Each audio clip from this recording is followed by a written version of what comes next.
As you probably well know, in 2019, anything and everything is racist. Milk is racist. The OK sign is racist. And the Lion King is racist. Get this, because the hyenas, because they all have Hispanic accents, they're saying this means that the creators of Lion King thinks all Hispanics are evil. And of course, President Trump himself is a racist. Well, we've got Joel Patrick here to talk about how this racist president invited him and a bunch of other black men and women to the White House to have dinner with the president at a reception for National Black History Month. But first, we spend so much time talking about how everything is racist, when in reality, most of those things aren't actually racist. Criticizing little Colin Kaepernick for kneeling on the flag isn't actually racist. It's an acknowledgement of the universal truth that the guy just sucks. That statue that reminds liberals of a monkey isn't actually racist. And by the way, if you see a statue of a monkey and you think, hey, you know, that monkey reminds me of a black person, guess who's the racist? It's you.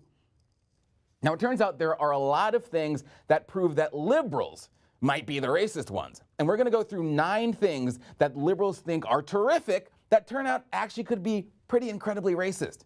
Don't believe me? Just swap out the word black for the word white and then tell me it's not racist.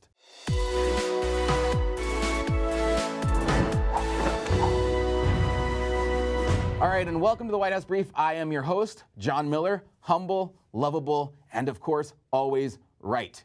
Now remember, we've got a podcast of the show now. You can search for it in iTunes. Please subscribe, rate, and review it. That will help it stand out among all the other garbage in that store and help it stand out so that it charts better. Now, it's one thing for liberals to want diversity. It's another thing to create special privileges for blacks in the name of diversity. I mean, call me crazy, but isn't that racist? Like I said, switch the word from white to black, and you'll see. And here are 9 examples. Numero uno, Black People Meet. Have you guys seen this? It's Black People Meet. It is a dating app. Meet other black singles in your area, it says. And people are like, what? This is just for black people to meet others like them. I don't see what's so wrong about that. Well, can you imagine if they created a website called White People Meet?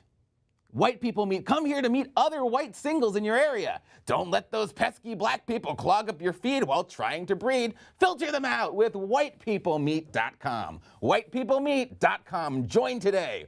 My guess is Al Sharpton would get his pompadour specially pressed just to go protest that website. Now, if you want to meet people who look like you, come from a similar background, that is totally fine.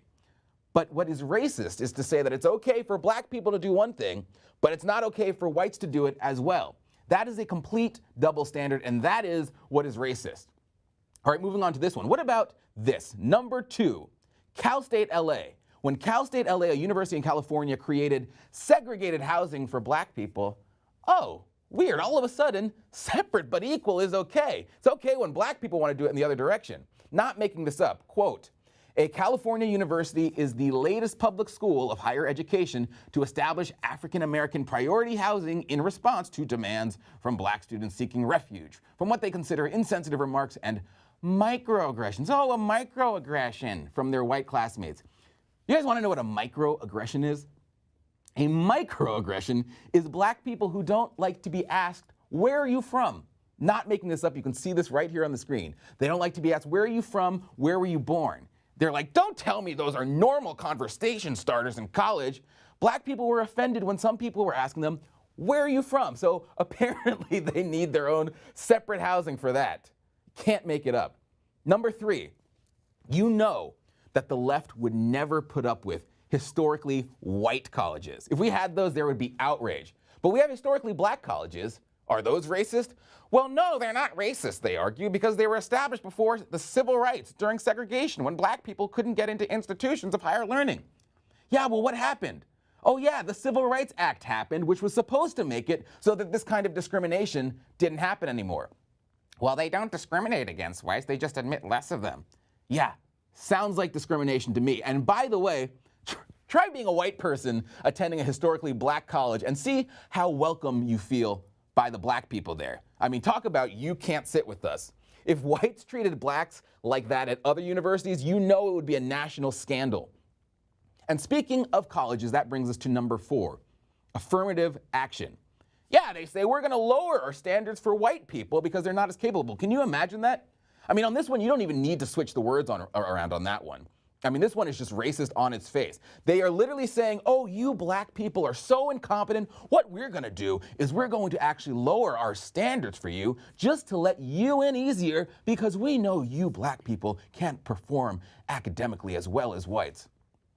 I mean, if it's for the disenfranchised, go to Appalachia and tell me there aren't white communities hurting just as bad as black inner city ghettos. In Appalachia, why don't they get a leg up? Because affirmative action is not based on disenfranchisement, it is based on skin color, which essentially means that you're saying to blacks that their inability to perform academically or otherwise, you're saying that inability is biological. Interesting. Moving on to number 5, black superheroes. And yes, I am looking at you, Black Panther. Never mind the fact that a White Panther would be considered so racist. White Panther from a country of all whites. Hey, I guess maybe that's what MAGA country is, right next to Wakanda. I mean, that would never fly in Hollywood. And interesting how the high and mighty royalty from Wakanda isn't actually interested in the race issues, the actual race issues, plaguing a place like Oakland. No, T'Challa doesn't even acknowledge them as his people. Now, did I enjoy Black Panther? Absolutely. But it is a racist movie that just parades around like a black film in order to rake in millions. Number 6, all of the black movements, black power. I mean, can you imagine white power? White power? Black Lives Matter? Can you imagine white lives matter? I really don't think that would fly. Of course, Black Lives Matter is based off of the myth that black people are targeted and slain by the cops in alarming numbers. It's a real nice story to push your racist movement. All lives matter. I will say it over and over again. Don't care how much it offends people when I say that. All lives matter. Number 7, black people, for whatever reason, are allowed to have their own magazines. I mean, you guys know Essence magazine, and then there's Black Journal. I mean, speaking of Black Lives Matter, can you imagine how many cities Black Lives Matter would raise to the ground if they ever found out about something called, I don't know, White Journal? I mean, they'd say this is totally racist. Can you believe they have White Journal, White Essence, talking about 19 bold white thinkers and unsung heroes and instructing people to buy white, how to buy from white business owners? Now, these aren't actual magazines, and we're not condoning this, but these are actual things taken from black magazines that we just replaced the word white with to show how, in reality, it would be construed as racist if anyone ever made these magazines. But black magazines are allowed. All right, number 8. What about statements like white men can't jump, white people can't dance? Think about it. What if you made a movie called Black Men Can't Spell or Asian Women Can't Drive? You think there would be outrage there? And last but not least, Black History Month. Now, I have a piece written about this, little controversial, got a little bit of controversy, but think about it this way. If whites tried to get their own History Month, something tells me the black community would have a bit of a problem with that. So if you want to talk about racism, what about all these things that you know would be met with outrage? There would be universal scorn if any of these things were actually a thing. And if it were the other way around, if you switched the word black for white, there would be outrage. Now, I get it. I understand the argument that black people should enjoy special privileges because they've suffered from 230 years plus of indecency and injustice in this country, and they need reparations. Hey, Cory Booker, Elizabeth Warren, they're talking about reparations for blacks. My question is, when are we going to get over it? When? Ever? I mean, we've had a black president, worst president ever, by the way, at least in modern history. I mean, he's up there with Woodrow Wilson and FDR in terms of a dictatorial pox on democracy. But nevertheless, we had a black president. I mean, that's huge. Look at the Forbes list. Black people everywhere. In every profession, you have blacks thriving and succeeding. I mean, they're doing so well, Jussie Smollett had to make up his oppression. If you're black in America, you can really do anything. And right now, more than ever, because employers, guess what? Employers are dying to hire minorities. Employers are looking for diversity. I mean, diversity is all the rage in the workplace right now. So it advantages blacks. Black folks take advantage of that and get that job that you want because you know that this diversity is all the rage. It's not going to last forever. All right, so I'm here with Joel Patrick, black redneck, legendary black redneck. You're an arborist as well. Instagram extraordinaire, you do it all. Well, I wouldn't go that far, but I dabble. You dabble in a bit of everything. Now, you were at the White House yesterday for Black History Month, which I just crapped on in this monologue. But it's funny because the president gets a bad rap for being racist. He invited all of these people to the White House, except us, to enjoy a reception. Can you tell us about it and what happened during it?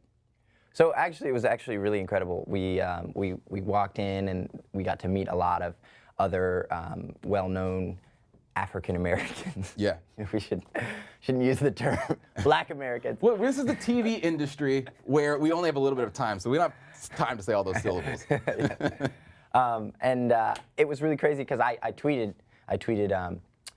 look at this spread of food. I said, not a hamburger in sight. And it was kind of making fun of it because I think the main thing is everyone that was there, we couldn't have cared less what the food was. The food was great, right, by the way, but we didn't care what the food was. We were glad to be in the White House with the President of the United States.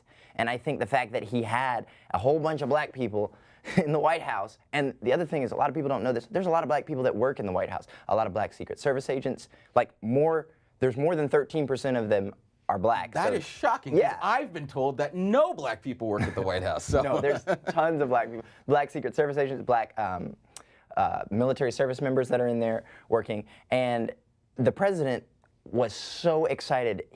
And I talked to the staffers, they said he was more excited about the crowd of people that was in that room than he is ever for like a press conference. So it was clear that he had love for the people that were in the room. It was so clear. So that always happens when Turning Point USA had the Young Black Leadership Summit, and he filled the East Room with 400 young black students, activists.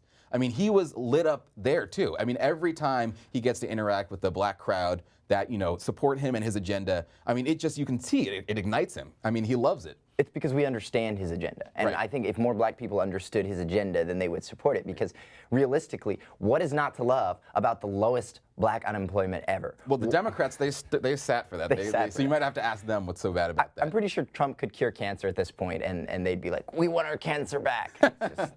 I want to ask you, what was it like? Because we have the invitation that you received from the White House. It says, the President and Mrs. Trump request the pleasure of your company at a reception in honor of National African American History Month to be held at the White House on Thursday, February 24th, 2019 at 5 o'clock. I mean, when you receive an invitation from the President of the United States in your inbox, that's got to be a surreal moment. It was a surreal moment, and it was like, you don't deserve this. You're like, wow, like, I got invited. Like, I'm just like, a social media personality with like not a lot of followers, and they cared to invite me. And then like, I was wearing like an American flag tuxedo, and I waved at the president, and he waved back at me, and I was that's like, awesome. He's on my face, and it was super exciting. That's awesome. I'm surprised you should have worn the hoodie, although I guess you got to suit up. No, yeah, we had to suit up. I wore a jersey last time, but they weren't. They didn't like that? Did you wear the beanie? I did. You wore the beanie. Now, our theme for this show is black privilege, and as someone in the office place, I remember when I was applying for jobs, they would come up to me and they'd say, we love you, we want minorities, we want diversity. For a lot of people, if you're qualified and if you work hard and do your job, you can really, it benefits you in many circumstances. And you hear a lot of people complain, oh, they didn't hire me because I was black. I think you've witnessed the exact opposite. You've been in situations where they hire you because you're black. Exactly. I own a tree removal company, and I'll pull up to somebody's house in my truck, and I'll get out of the truck, and I'll start talking with them, and they'll hire me. And I feel like sometimes people hire me even if my prices were higher than somebody else's because I was black, and they don't want to be racist. So yeah, black privilege is a thing. I get invited to events all the time.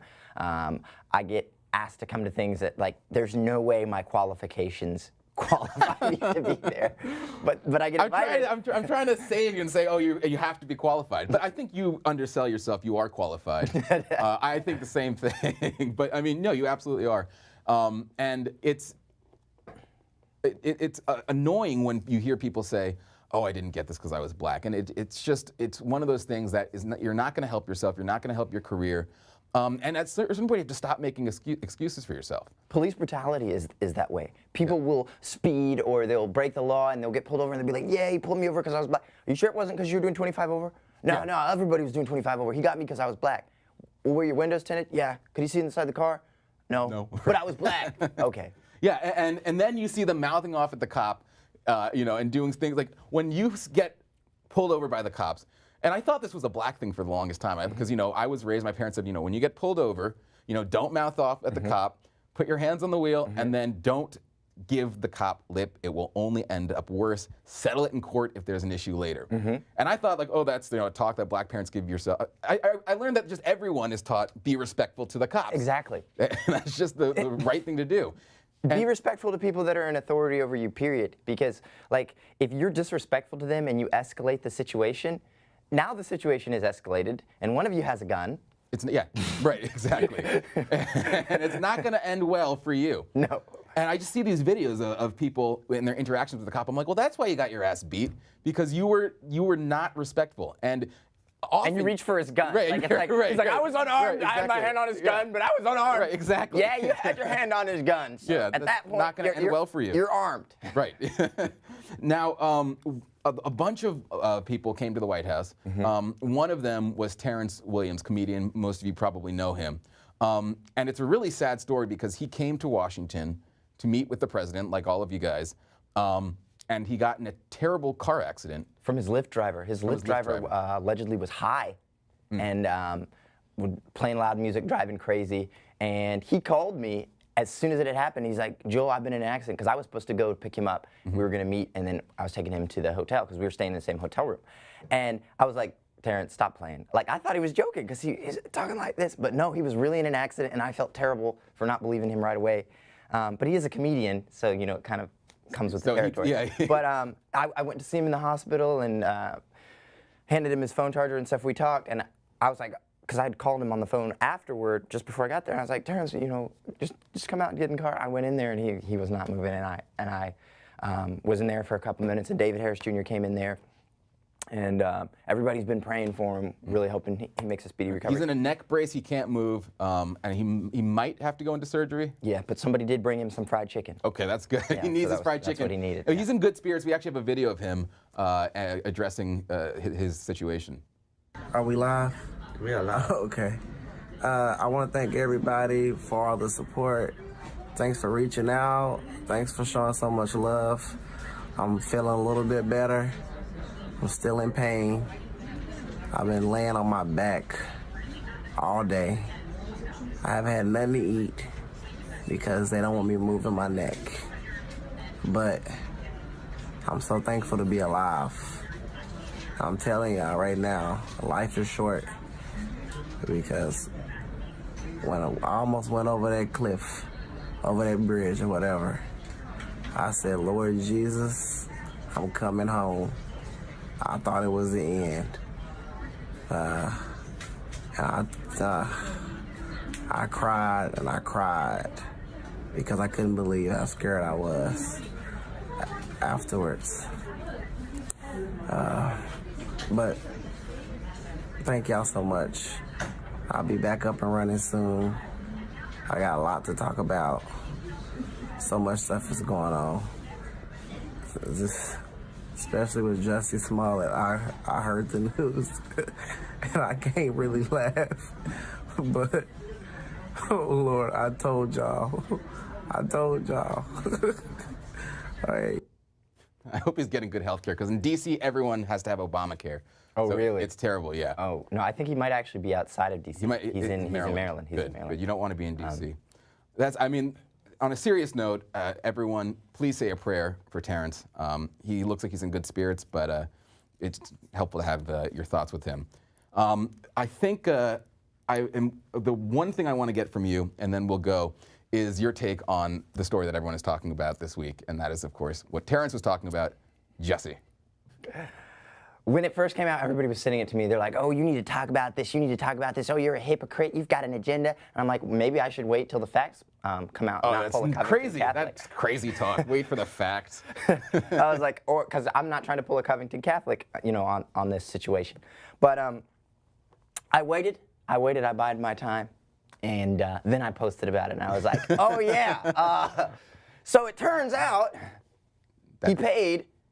So my thing is, like, why did you pay Nigerians to stage your white hate. You didn't have any white friends that you could pay to stage. Like, then you could have at least had white people committing this white hate. No, it was one of the, he's an idiot because everything about the way he planned it. I read that he drove them home after they rehearsed. He paid them with a check with his name on it. And like they got, I mean, you don't buy all that stuff at once. Like they went to the supermarket, they bought the mask, and they bought it at a supermarket. Why don't you buy it at different stores? Right. It's just the whole thing was like you're either an idiot or you wanted to get caught. I think he's genuinely an idiot. Paid him with a check with his name on it, which. That's just. Who uses checks, and though? Then, you remember what he said? He said, "I fought the F back." He said that. Right. If you looked at a picture of those guys, I was like, either you really are Superman, or you're lying. Yeah. There's no way you could have. And then fought them back. and then what I did is I also retweeted something. He had said something about everything that looks like sugar isn't sugar, and he mentioned like anthrax and all these other random things that look like sugar. And I was like, I'll take things that didn't age well for 400. All right, Joel Patrick, everyone. Thank you, Joel. Thanks for having me, John. All right, remember we've got a podcast, so make sure to go to iTunes, subscribe to it, rate it, review it. Thanks for watching, guys. We'll see you next time.